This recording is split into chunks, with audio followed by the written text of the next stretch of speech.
কোটা সংস্কার আন্দোলন শুরুর পর থেকেই সবার নজর কাড়ে জেনজি বা জেনারেশন জেড। সফলতা লাভের পর এই প্রজন্ম সম্পর্কে আরও বেশি জানতে আগ্রহী হয় মানুষ। বিশেষ করে পোস্টার, প্লেকার্ড, দেওয়ালচিত্র এবং ফেসবুকে এই নিয়ে আলোচনা এখন তুঙ্গে।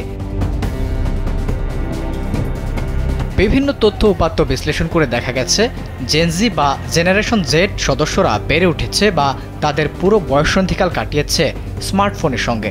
স্পষ্টভাবে এরাই প্রথম ডিজিটাল নেটিভ জেনারেশন, ঠিক মিলেনিয়ারদের বিপরীত। কারণ মিলেনিয়াল প্রজন্ম ইন্টারনেটের উত্থানের মধ্য দিয়ে গেছে ঠিকই, কিন্তু বেড়ে উঠেছে কেবল টেলিভিশন আর ল্যান্ডফোনের সাথে।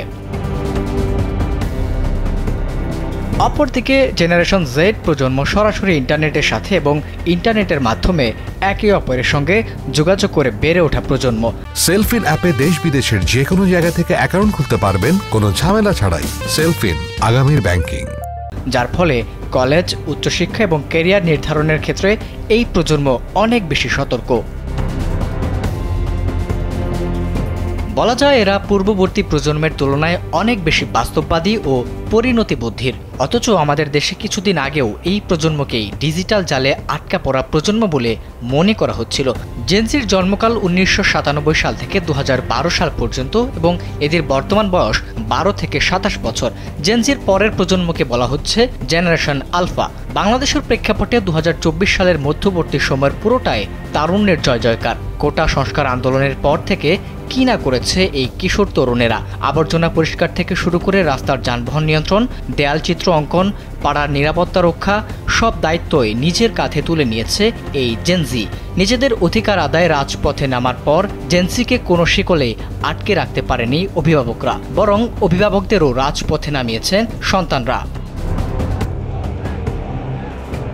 দেশের তরুণ তরুণীরা যেভাবে আন্দোলনে নেতৃত্ব দিয়েছেন, স্লোগানে স্লোগানে রাজপথ মুখরিত করেছে, গণমাধ্যমে যেভাবে অন্যায় অসঙ্গতি যৌক্তিকভাবে তুলে ধরেছেন, তাতে আর বুঝতে বাকি থাকে না এই তরুণ তরুণীরাই সময়ের সেরা। রাজপথের পাশাপাশি সামাজিক যোগাযোগ মাধ্যমে লাল রং ছড়িয়ে জেনজি ডাক দিয়েছে বিপ্লবের। ডাকাত করে পাড়ায় পাড়ায় হইচই, সেখানেও জেনজিরা ড্রোন ক্যামেরা দিয়ে ডাকাতের উপস্থিতি পরখ করেছে। অথচ ড্রোনের এমন অভিনব ব্যবহার আগে কখনোই দেখেনি এলাকাবাসী। এছাড়া ট্রাফিক নিয়ন্ত্রণের কাজ করে সবচেয়ে আলোচনায় আসে এই জেনজি। রাস্তা ঝাড়ু দিতে হবে, কোনো চিন্তা নেই, আছে জেনজি। জেনজির সুবাদে নতুন স্বাধীনতার আনন্দে ভাসছে বাংলাদেশ। তাদের হাত ধরেই হোক এদেশের জয় জয়কার। আবিদ হাসান, কালবেলা।